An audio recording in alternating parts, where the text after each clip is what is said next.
Write the following fractions as terminating decimals.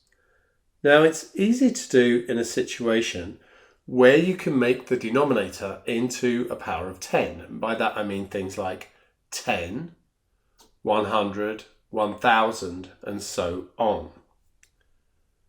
Now, can easily turn 20 into 100 by multiplying by 5.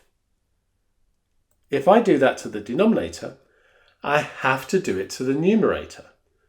So 3 times 5 is 15, and 15 hundredths is 0.15. Note here that the 5 is in the 100ths column. Of course, you could have done that by doing 15 divided by 100 as well, because 15 over 100 means 15 divided by 100. With the number 15 being a whole number, the decimal point's here, but we just don't normally write it. Dividing by 100 means it would go here, and we just put a 0 in front, so that's how we get the 0.15.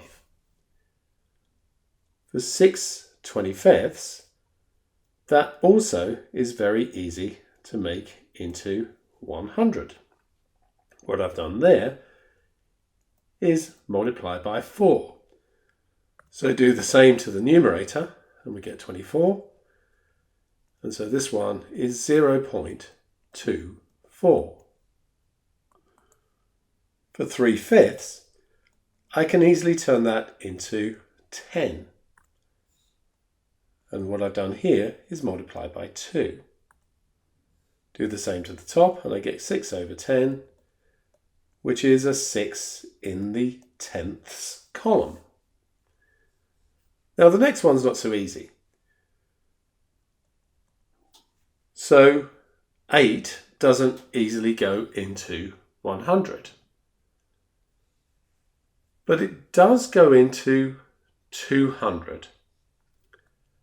8 times 25 is 200.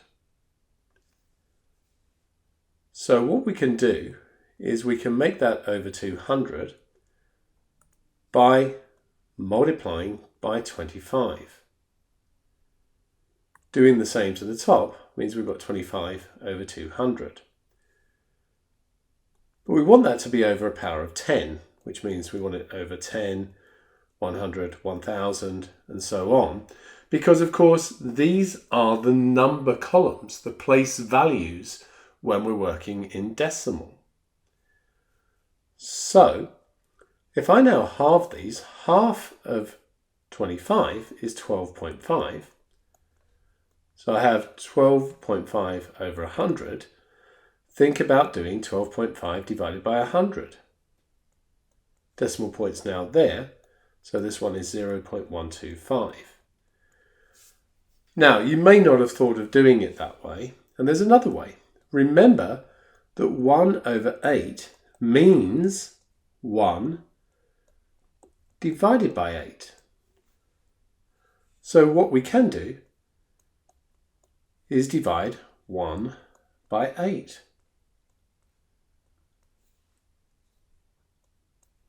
8 into 1 don't go, but the remainder is 1. 8 into 10 go once with a remainder of 2.